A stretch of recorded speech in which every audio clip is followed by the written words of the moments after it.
Oke. Udah. Assalamualaikum warahmatullahi wabarakatuh.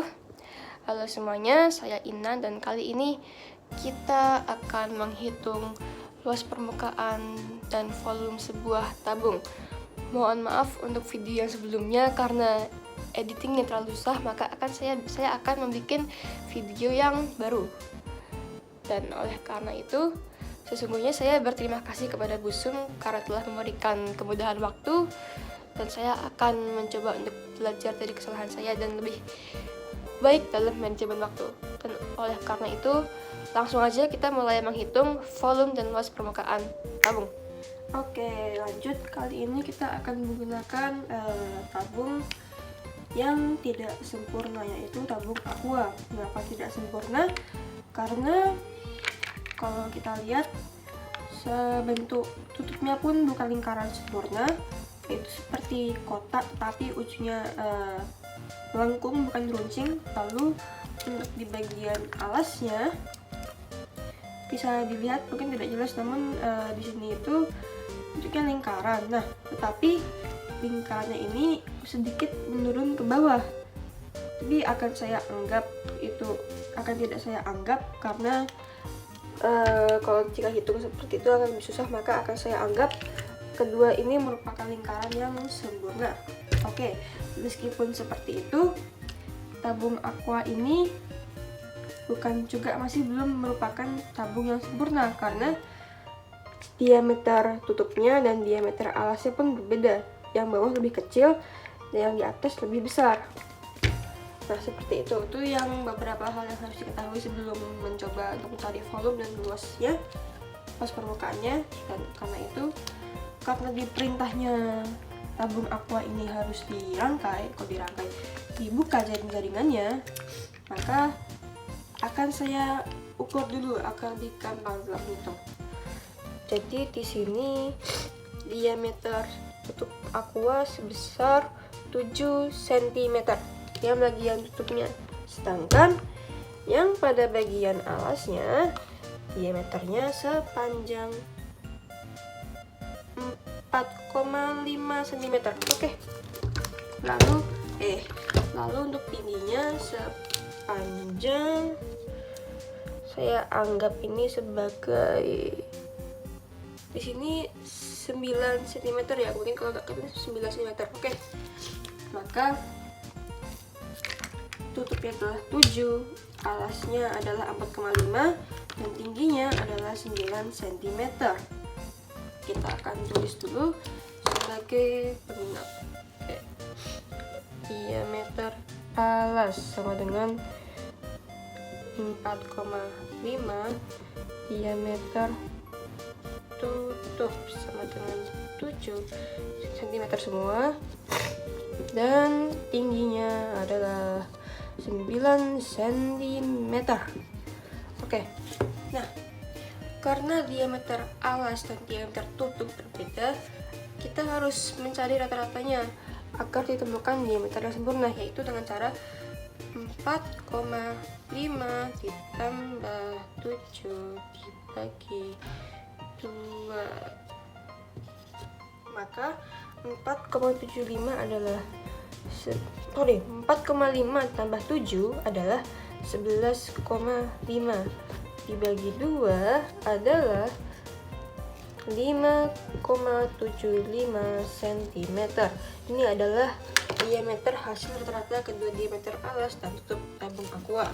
Namun karena akan saya permudah, maka akan saya bulatkan menjadi 6 cm. 6 cm. Oke. Kalau begitu, akan saya buka dulu jaring-jaringnya agar terlihat lebih jelas. Sebelumnya ada beberapa hal yang harus kita ketahui sebelum membuka jaring-jaring ini, yaitu kita akan mencari volume dan luas permukaan tabung aqua ini. Nah, volume sendiri adalah kapasitas isi dari sebuah bangun ruang. Artinya, air yang ada di dalam tabung aqua ini merupakan volume itu sendiri, yaitu hanya berupa kapasitasnya saja, dan bagian luarnya tidak termasuk. Sedangkan untuk luas permukaan Luas permukaan adalah bagian seluruh luas bagian luarnya saja. Contohnya luas selimut ini, luas tutup ini, dan luas alas tabung aqua ini. Itu adalah luas permukaan, dan isi dari tabungnya pun tidak termasuk karena berada di dalam tabung tersebut. Oke, sudah.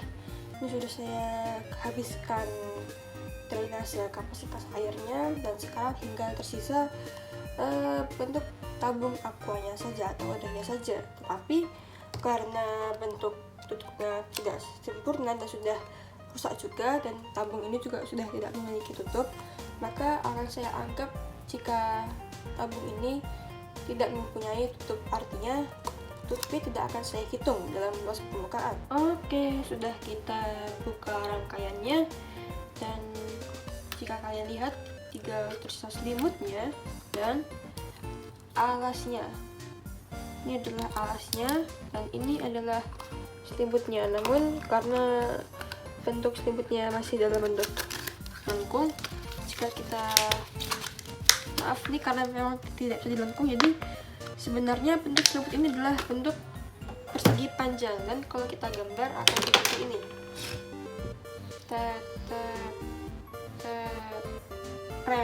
Nah, ini adalah persegi panjang, dan ini adalah alasnya yang berbentuk lingkaran. Paham? Nah, ini adalah persegi panjang, yaitu ini yang membentuk sebagai selimut tabung, sedangkan bagian ini adalah lingkaran alasnya. Ini membentuk lingkaran alas tabung, sedangkan untuk tutupnya tidak ada karena tutupnya sendiri adalah kosong atau memang tidak ada, maka tidak akan saya gambar di sini. Dan berikut adalah bentuk jaring-jaring tabung yang saya miliki. Oke, kita akan lanjut. Kali ini kita akan menghitung volume tabung aqua. Volume rumus sendiri adalah pi dikali R kuadrat dikali T. Ini adalah rumus volume, yang artinya kita hanya akan menghitung kapasitas isi bawah ruangnya saja. Paham? Lalu akan kita tuliskan pi adalah, kita gunakan 3,14 atau 304 per 100 agar lebih gampang. Lalu untuk R-nya, karena diameter yang kita dapatkan adalah diameter hasil rata-rata ini dan hasilnya adalah ini, maka kita akan mencari R menggunakan diameter hasil rata-rata, yaitu 6. Maka 6 dibagi 2 adalah 3. Kenapa dibagi 2? Karena diameter adalah 2 kalinya R. Oke? Maka akan kita tulis 304 per 100 dikali 3, lalu dikali 3 lagi sebagai bentuk kuadrat, dan dikali T, yaitu tingginya. Dan dari itu kita akan mencari volumenya dengan cara mengalihkan ini semua, yaitu dengan hasil 2, 5, 4, 3, 4. Oke, sudah. Lalu akan kita bagi dengan angka 100, maka akan kita dapatkan hasil seperti ini, yaitu 254,34 cm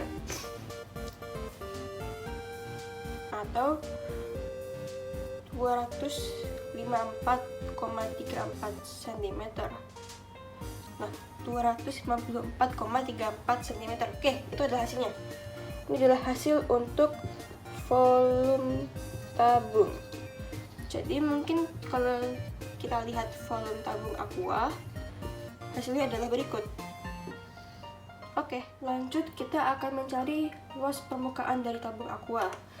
Luas permukaan sendiri adalah bagian luas terluarnya saja. Maka dari itu, karena tabung aqua kita tidak memiliki tutup, kita hanya akan menghitung luas alas ditambah luas selimut, dan ini merupakan luas seluruh permukaan tabung. Oke, luas alas sendiri yang berbentuk lingkaran, maka formulanya adalah Pi dikali R, yang dimana merupakan rumus dasar luas lingkaran. Nah, untuk formula luas limut yaitu Pi dikali D dikali T. Pi dikali diameter lalu dikali tingginya. Atau kalau mau kita sederhanakan adalah 2Pi RT. Mengapa? Karena diameter sendiri adalah 2 kalinya R. Maka kita tulis 2 dikali Pi dikali R dan dikali T. Ini adalah luas selimut tabung. Dan kalau kita tambahkan luas alas tabung tambah luas selimut tabung, hasilnya adalah luas permukaan tabung aqua tadi. Lanjut, kita akan mencari luas permukaan tabung, mulai dari luas alasnya terlebih dahulu. Luas alas dengan Pi R kuadrat, yaitu berupa lingkaran. Maka akan kita taruh Pi sebagai 315/100 dikali R kuadrat, yaitu 3 kali 3 dikali 3. Sudah, maka akan kita dapatkan hasilnya 2826 hasil dari 314 dikali 9 untuk 3 kali 3, dan akan kita bagi dengan 100. Sebentar. Akan kita bagi dengan 100. Maka hasilnya adalah 28,26 cm sebagai seberapa besar luas alas lingkaran tersebut. Dan akan lebih gampang akan saya bulatkan menjadi 28 cm. Lanjut, kita akan mencari luas limut tabung, yaitu 2Pi dikali R dikali tinggi, atau Pi kali diameter dikali tingginya, bisa juga. Lalu kita tulis 2 dikali Pi, yaitu 314/100 dikali R, yaitu 3 cm. Ini kali tingginya, yaitu 9 cm. Tinggi tabung maksudnya. Oke, 9 cm. Dan kalau kita kalikan seluruhnya, 2 kali 314 dikali 3 dikali 9, hasilnya adalah 16.936. Oke, dah. Maka akan kita bagi dengan 100, maka akan kita dapatkan hasil yaitu akan kita dapatkan hasil yaitu 169,36 cm. Oke, dan akan saya bulatkan agar lebih gampang menjadi 169 cm. Sehingga kalau kita tambahkan luas alas yaitu 28 cm ditambah luas limut yaitu 169 cm, hasilnya adalah agak hitung dulu. 29 ditambah 28, 9 adalah 17 taruh sini, 36, 9 adalah 197 cm adalah luas permukaan tabung aqua tanpa tutupnya. Oke, sekian dari video kali ini dan terima kasih karena sudah menonton. See you next time.